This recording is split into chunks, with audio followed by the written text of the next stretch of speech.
छोटे छोटे चूहे घूमते हैं घर में? बहुत शरारती होते हैं ना चूहे। इस कहानी में भी एक शरारती चूहा था। कैसा चूहा था? और शेर तो पता ही है गुस्से वाला होता है। एक जंगल में एक शेर और चूहा रहते थे। एक दिन शेर पेड़ के नीचे सो रहा था। बच्चों कहानी में ध्यान दो। पेड़ किसके नीचे सो रहा था तुम बता? पेड़ के नीचे सो रहा था शेर।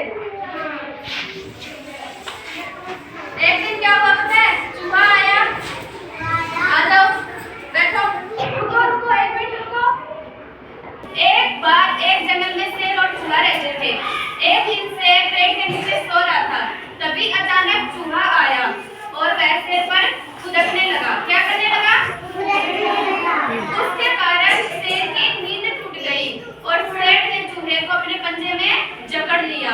शेर ने क्या किया? चूहे को किसमें जकड़ा?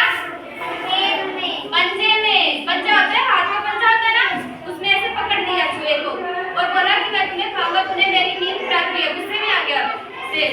फिर चूहे ने शेर के आगे हाथ जोड़े और उनसे उससे विनती करी, कभी मदद करूंगा। अब शेर ने चूहे को कहा कि तुम तो छोटे से हो, मेरी कैसी मदद करोगे? क्योंकि शेर तो बड़ा सारा होता है, चूहा छोटा सा होता है ना। तो शेर ने सोचा कि ये तो चूहा मेरी कैसे मदद कर सकता है, और फिर उसने हंसकर चूहे को छोड़ दिया।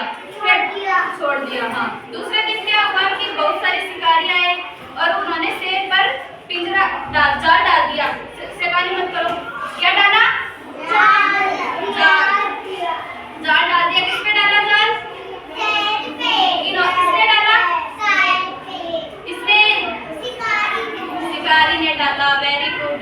और फिर शेर जोर जोर से दौड़ने लगा, बचाओ बचाओ। और उसकी आवाज सुनकर चूहा आया और वह अपने साथियों को भी बुला लाया कि चलो जाल कुतरकर शेर को बचाते हैं।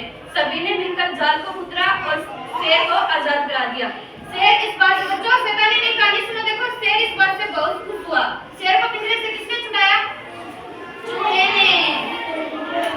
और फिर शेर ने चूहे को धन्यवाद कहा। शेर ने चूहे को क्या कहा? धन्यवाद कहा। इस कहानी से हमें क्या शिक्षा मिलती है बच्चों? कि हमें कभी किसी को छोटा नहीं समझना चाहिए। कोई भी प्राणी छोटा क्यों ना हो, हमारी कभी ना कभी मदद जरूर करता है, हमारे काम आता है।